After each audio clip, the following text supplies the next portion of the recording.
Om Jnanatimidandhasya Jnananjanashalakaya Chakshurunmilitam Yena Tasmai Shri Gurave Namaha. We're now on a tour of Saurastra. A few places. Jamnagar, Rajkot, Amareli. Today we're going to Mahuva, then Bhavnagar, and then that's our tour finished. So,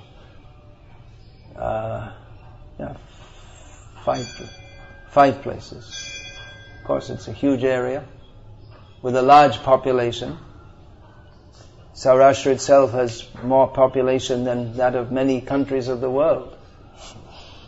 Although in India it's only a relatively small area. So this tour is, when we say we're going on a tour, people think of tourism, but it's not exactly tourism. We're not going to look at all the beautiful things.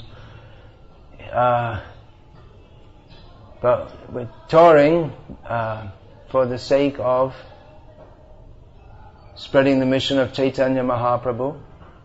Prem Pracharan or Pashanda Dalan Dui Karja Avatut Karen Brahman. This is Brahman, traveling. So of Nityananda Prabhu it said that preaching, praying and subduing the demons, atheists and rascals, for these two purposes Nityananda Prabhu toured. So we're on tour. This is the mission of Chaitanya Mahaprabhu. He also toured in Bengal, parts of Bengal, from Orissa. Then Chaitanya Mahaprabhu's travels were within Bengal, and then from Bengal to what is now called Orissa, down to South India, up to the Narmada, and then through central India, back to Puri. Then again he toured from Puri through Jharkhand, up to Varanasi, then over to Vrindavan, and back. So Chaitanya Mahaprabhu taught and he preached Krishna consciousness. This is the mission entrusted to us by Chaitanya Mahaprabhu through the agency of Srila Prabhupada, who himself taught widely while writing books.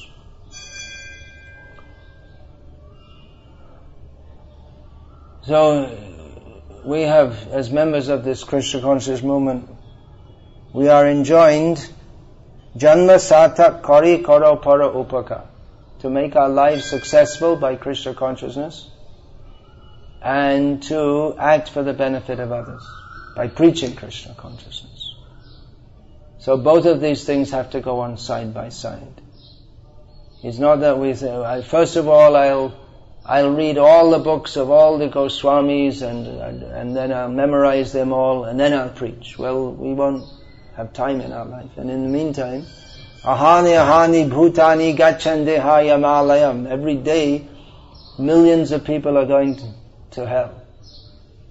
So both things should go on side by side. And the key to janma sarthak kari, to making our lives successful in Krishna consciousness, what is the key? Of course, the various answers can be given to that. What is the process of making advancement in Krishna consciousness? We can say Hare Nama, Hare Nama, Hare Nama Eva Kevalam. Chanting that brings all success. Iha hoite sarva siddhi hoi vaishava. Chaitanya Mahaprabhu said that by this chanting all success will come. Then in the preface to the Nectar of Instruction, Srila Prabhupada writes that advancement in Krishna consciousness depends on the attitude of the performer. And then again we have Yasya Prasadat Bhagavat Prasadaha. By the mercy of the pure devotee spiritual master, one attains the mercy of Krishna. So these are all there. These are all considerations. But the vital factor is this. Getting the mercy of Krishna as received from the pure devotees. That's the vital factor. Because if we don't have that, yasya aprasadad nagati katopi. If we don't have the mercy of the pure devotee spiritual master, then nagati kato api. Even though we do everything else, we can chant 5,000 rounds a day. Of course, that's not even physically possible. Or we can stand on our head with chanting rounds, with ants building a nest on like Hiranyakashipu. The ants build a nest around him, and we can observe fasting every other day and only take 1 drop of water every 3 days. But if Prabhupada isn't satisfied, we're not going anywhere. You can learn all these shastras, become a great pandit, and become a fantastic mridanga player, and jump up and down in kirtan. But unless Prabhupada is satisfied, then we're not going anywhere. So, we can satisfy Srila Prabhupada. We should think how to do that. And it's not very difficult, actually. That if we seriously engage in his mission, and try to help to serve this mission, then, despite all our lackings, we'll get Prabhupada's mercy. So, I personally am convinced, you can take this if you like, that for our own spiritual advancement, when we talk about spiritual advancement, we talk ultimately about going back home, back to Godhead, right? So, if we give, as Prabhupada often said, we've given so many lives for Maya, now just give this one life for Krishna. So if we do that, then our purpose will be served. We're suffering miserably in this material world. We want to get out of this miserable place, I hope, and go to Krishna. Maybe we're thinking, well, it's not so bad after all. I'll just give it one more try. But even if we are thinking like that, if we somehow engage ourselves in this mission, then our purposes will be served. It's not that, you see, you can become Bhakti Shastri, Bhakti Vaibhav, Bhakti Vedanta, Bhakti Sarvabhauma and still not have any bhakti. It could just be all theory. You can be a professor, Nobel Prize winner, you can write a thesis on this and that, but if we don't actually satisfy Prabhupada, then what's the use of it? Of course, Prabhupada wanted these things. I'm not saying that these study and degrees shouldn't go on. He wanted that, but it's not in and of itself the essence. That's the point. So, as Prabhupada said, give this one life to Krishna. If you can distribute these books, whole programs, bring people into Krishna consciousness, preach to them, and without thinking that, well, I will be benefited. What is my benefit? If we just try to think, how will Prabhupada be pleased? Then automatically our own purpose will be there. Just like I remember years ago in the Berry Place temple, after prasad in the morning, washing myself and my one godbrother, who we used to go out in the traveling vans together. For quite some months we were together traveling. So we were discussing how we were washing our plates after prasadam. So we were discussing how if we just try to help others, then we ourselves are helped. And he gave the example, just like we're washing the plate, and the plate becomes clean and our own hand becomes clean at the same time.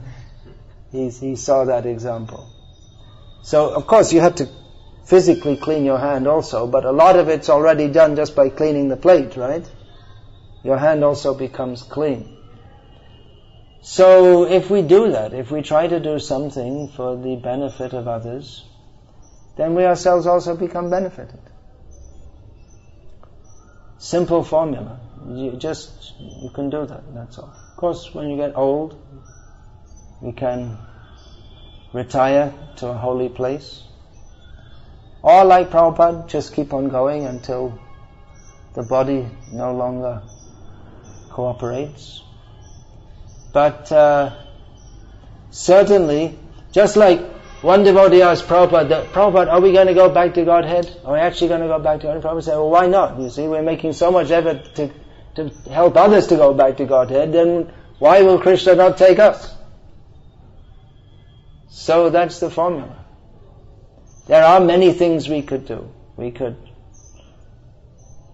become within Krishna consciousness there are many things we can do. But this idea that we want to serve Prabhupada's mission and assist him in bringing the mercy of Krishna to the whole universe, if we just think like that and act like that, then definitely we'll get Prabhupada's mercy. And that's ultimately what's important for us. And even we're talking about preaching, but even for preaching, it's, of course, if we know many shlokas, alright, and we can preach, we can speak in a way that's attractive to people, that's good. But I mean, some of the best preachers that this movement's ever had were not what you'd say from a material point of view, very learned or intelligent people.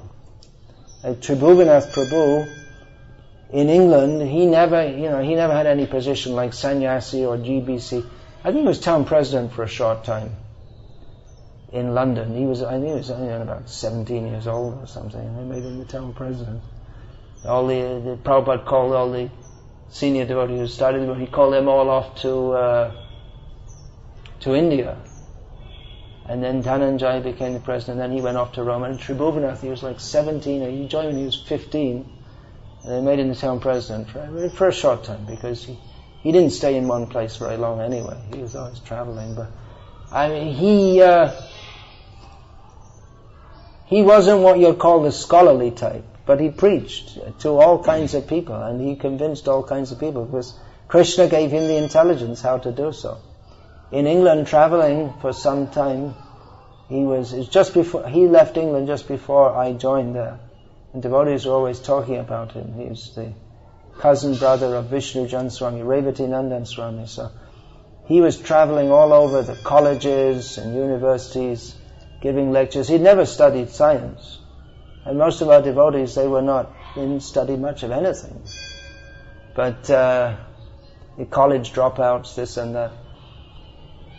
But he was saying that just by reading Prabhupada's books, we're meeting all these college professors and defeating them. And telling this Darwin's theory doesn't make any sense, and they just defeated them. Now, of course, Prabhupada wanted at a more sophisticated level, Bhaktivedanta Institute, do that. I mean, there may be one-off meeting and defeating, but to make a sophisticated and conclusive battle against all these various Maya Aparita Gyanas, demons who are passing as scholars, demoniac scholars, then it is required that some devotees become very learned and take their arguments to pieces and in a very learned and sophisticated way. But the point is, it's not that everyone has to become super learned and super sophisticated. And even if you do, still the motive of serving the mission has to be there. Otherwise, the learning, it's just like the decoration of a dead body. You see, like Sadaputta Prabhu, he was a brilliant scientist. I mean, way ahead of even most of the scientists. But he was a very humble person, and you wouldn't know he was a brilliant scientist if you just met him and spoke with him. He was a very simple person, but he was studying so many things and had so much grasp of scientific issues. But he was doing so fully for the sake of serving Prabhupada's mission. And therefore, Prabhupada gave him Krishna gave him so much intelligence to do so. So, this we should also always remember. There's the Arohana Panta and Avarohana Panta. We're on which one are we on? Well, which one are you supposed to be on? Avarohana. The mercy comes down. It's not that we're going to climb up to Vaikuntha by our own efforts. See, I'm chanting so many rounds, I've learned so many slokas, open the door of Vaikuntha, I'm coming in. It doesn't work like that. It doesn't work. You're humbly begging for the mercy and it comes down. And then we can grab the rope and go up. So, let us do that. It's dedicate our lives to this mission. And our, whatever skills we have, whatever, that may be developed also in Krishna's service, but not independently from serving the mission. See, I've been trying to do that throughout my life, and I have some intellectual leanings also. I mean, I'm not a big scholar like some people I know, but also in the course of traveling and preaching, I didn't stop doing that, but I've been able to write a few books, learn a few shlokas, like that. So, Krishna gives you what you need. You don't have to run off to a cave and do austerities for 50 years and learn all the Vedas and then come out, yes, now I learned everything. No one will listen. But if you're fully convinced and you're empowered by Krishna, you may only know 10 shlokas or even no shlokas. But Krishna will give you the intelligence how to speak to people, how to meet people, and how to bring them to Krishna consciousness. So, you can do that. Everyone according to their capacity and to what service is given to them. We can serve the mission by distributing books, holding festivals, doing Harinam. Someone has to cook and clean, and all these things have to be done. It's not that the devotee cleaning the floor or cooking is any less in Krishna's eyes than someone who's so-called big preacher. Krishna sees what is the sincerity of the devotee. Hare Krishna. Any question about this? Yes. We must be sometimes we find in preaching we have to adjust something situation in. We have to adjust our situation in preaching. How to do that? Well, yeah, some adjustment has to be there, because it's not like it's not like you go in someone's house, not in every house that you're going to walk in and say, okay, now everyone surrender to Krishna, and take the TV and throw it out, and take the fish bowl and throw it out, and a picture of all the bogus, sometimes I do that, all the bogus gurus, and throw them all out and say, okay, now all of you surrender to Krishna. I mean, they'll already call the police and throw you out before you get that far. So you have to, especially in distributing books, I mean, practically the kind of nonsense that you'll go along with to sell a book. I mean, many times people start saying about my guru, this, that. We don't try to defeat them on the spot. There's no point. You get them to take a book. That's all. If we're at a preaching program and someone stands up and says, well, Swami V. Ananda, then we can say, but when you're selling books, the point is get the book out. We're on Harinam Sankirtan all over the world. It's generally when we go on Harinam, drunken people are attracted. In the West, in India, everywhere. So it's not that if they come along and they're a bit of a disturbance, but as long as they're not too disturbing, it's not that we're going to punch them out, or just some adjustment has to be. That's all. Otherwise we can't. Preaching means we have to make some adjustment. Because we can't expect everyone, even Arjuna didn't immediately surrender to Krishna. So preaching means we're trying to give the highest message to people who have very limited capacity to understand it. So we try and meet at some point where they can understand and take them from there. So adjustment doesn't mean that we compromise the philosophy, but we have to find the way to introduce that and put it in.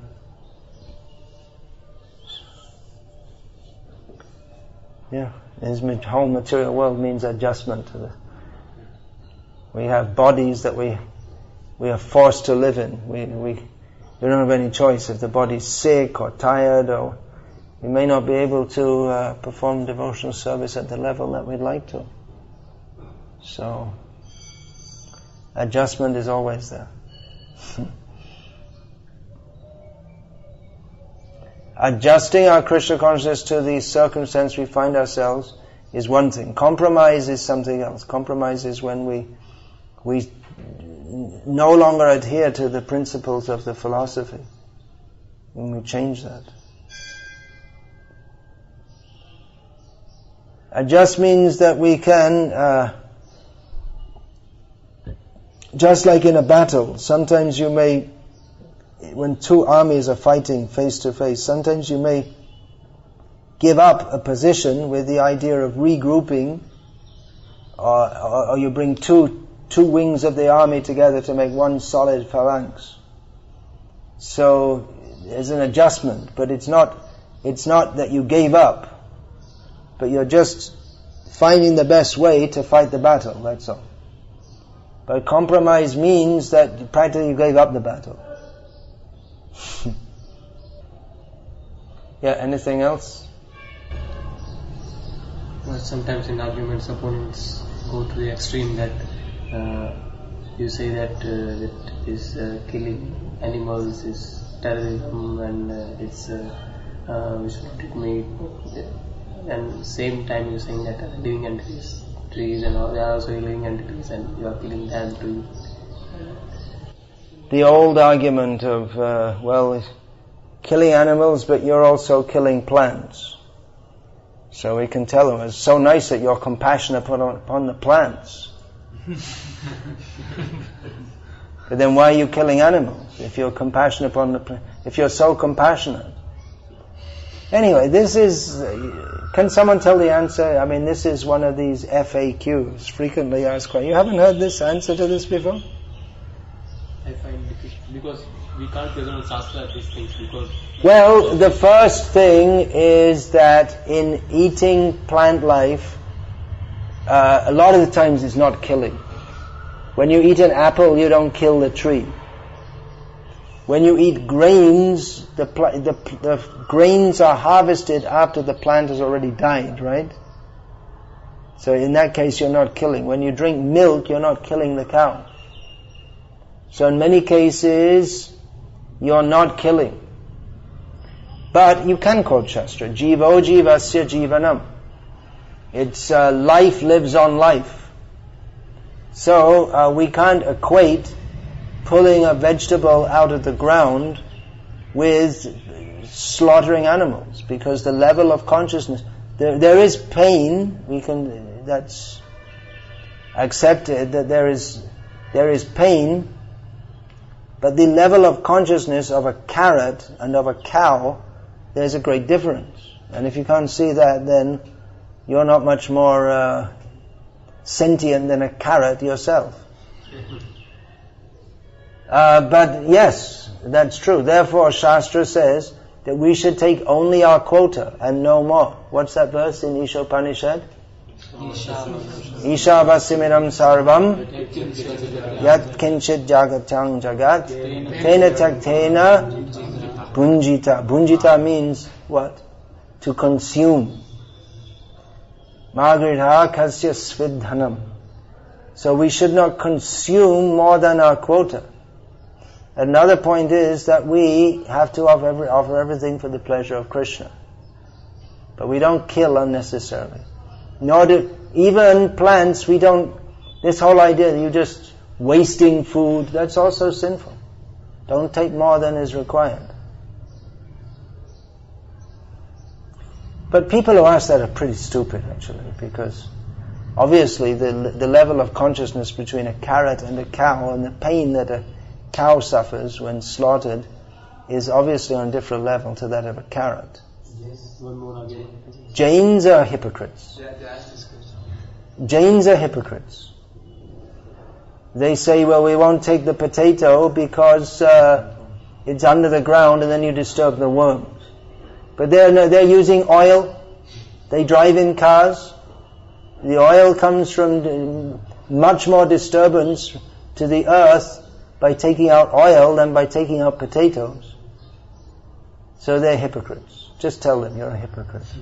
And you stop using this, you stop driving around in your car because you're using oil. And then the car is also made out of metal, which they get from mining operations. Okay, anything else? Yeah. Sometimes due to some management or due to some leaders in ISKCON, if we become fried in ISKCON... If we become fried, what should we do? That time... Offer yourself to Krishna. If we think of... Fried potatoes, offer it to Krishna. That's the answer, offer yourself to Krishna. If you become fried, offer yourself to Krishna. If we want to serve Krishna, we have the opportunity. We won't be denied of it. If we don't want to serve Krishna, then there's millions of excuses we can find. You may not find it easy to work under someone, but it's not that every situation in ISKCON is going to be so difficult that you can't serve. You find some situation you can serve in, that's all. Or if you feel too disgusted with ISKCON or whatever it may be, then service to Krishna ISKCON doesn't have a monopoly on it. You can try elsewhere also, but there are other organizations where there are devotees of Krishna also. But you'll find there are problems there also. So, at least in ISKCON there's Prabhupada's books you can distribute. That's the best way to help people to come to Krishna consciousness. There's Kirtan, so up to you. So Hare Krishna, we'll finish there and move on to our next destination, what is that they had for the 50th? Garvi, Gujarat, for the 50th anniversary, they were saying. Suvarna Jayanti, Garvi, Gujarat, the world's biggest garlic factory. At least they don't have the world's biggest slaughterhouse. That's in UP. No, Asia's biggest slaughterhouse. Biggest kathakara. Oh, most of the katakas come out of Gujarat, don't they? Lahova is the home base of Morari Bapu. Most of the big katakas come out of Ashram Bapu. He's not from Gujarat, but he's Sindhi, but he's based in Gujarat, right? And Ramesh Bayoja is from Porbandar, yeah. He's a famous speaker. I don't think he's famous. He's not famous for speaking, is he? He's famous. Mostly Murari Bapu and Ramesh Bayoja is famous for Katha. This ashram's also very famous, no? Yeah. But he's not very nice speaker. Is he's not speaking Katha like that. He's just speaking some just words. Anyway, you all become famous. You all preach and become famous and preach the right thing. There's nothing wrong in being famous if you do it. But if you keep Krishna in the center. Prabhupada was famous, not nearly as famous as we should have made him. But Prabhupada said that to Bhagavat. He said that one Western devotee, he was in Bhubaneswar. He said, "You learn Oriya and preach, so thousands of people will come and touch your feet." So Prabhupada wasn't against that. He wasn't against his disciples becoming famous. But you have to be selfless. So now you can all kidnap Romapad and he's not smiling. Teach him Gujarati. Teach him Gujarati and you can go all over and people will touch your feet.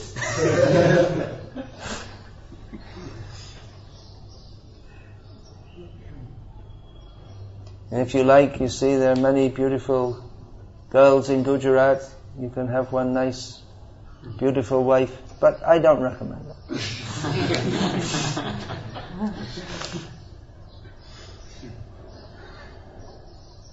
We need, actually, it's very good for preaching if Western-bodied devotees go around and speak in the local languages. It's very difficult to get. It'd be much easier to get Indians to go and preach in the West. Of course, they usually end up doing some kami job and maybe sending money home. But it seems to be difficult to get Westerners to preach in India. But it's very effective, no doubt. Years ago, in Vapi, the first time I went there, I met. I don't think any of you were with me at that time. I don't think any of you. You were there? No, years ago, many years ago. You must have been a kid. Running around and learning E. This is many years ago. So we were staying with one Marwari man, and I just met him recently in Dubai. He still has a factory in Vapi, but he's shifted his main business to Dubai. And I recall at that time we were speaking, he was driving me, and he said, I can't remember exactly the words he said, but I remember the phrase he said that, Hame sharam lagte. We're seeing the Westerners taking up Krishna Bhakti, and we feel ashamed. So I told him that you don't need to feel ashamed, you also take up Bhakti, then you're aapko sharam nahi lagana. So, yeah. And after many years I met him.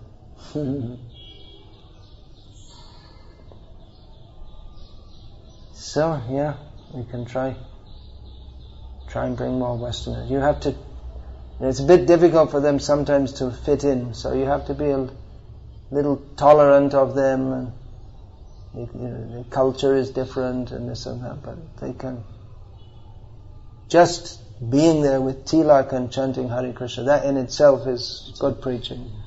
And if they can actually preach to people, and if they speak the local language, it's very big preaching. So now I got Vasudev Datta in Sri Lanka, he's learning Tamil. See what an effect it's having, even though he's just beginning to speak it. And now Gadadhar Krishna is learning Telugu. So we need Hindi. And one isn't not enough. We should have 500 Westerners in Gujarat alone, speaking Gujarati, Kathiawadi. Actually, if that was there, then, within a short time, everything would change. But, literally thousands of people would take it up. But we don't have, we're even looking for one, let alone 500. In 1971, Prabhupada had written in his diary, he wanted to present to Indira Gandhi, grant permanent residence to 500 Western devotees. I think at that time there were probably not more than 1,000 devotees in the whole movement. It seemed like Prabhupada wanted to bring half the movement and practically decimate his movement in the West for the sake of preaching in India. He was ready at that time. And we've never had anything like 500 devotees stationed in India. And even most of the Western devotees who come to India, they don't preach either. They sit in Mayapur or Vrindavan, and that's it. Anyway, we'll try and bring more. Jare deko tare kaho Krishna upadesh amaragyai guru hoya tara edesh. Now you're in this country, so you can try and do something for it. Hare Krishna. Alright, we'll move on to the land of Murari Bapu. Edesh means this desh. Is desh in Hindi. Hare Krishna.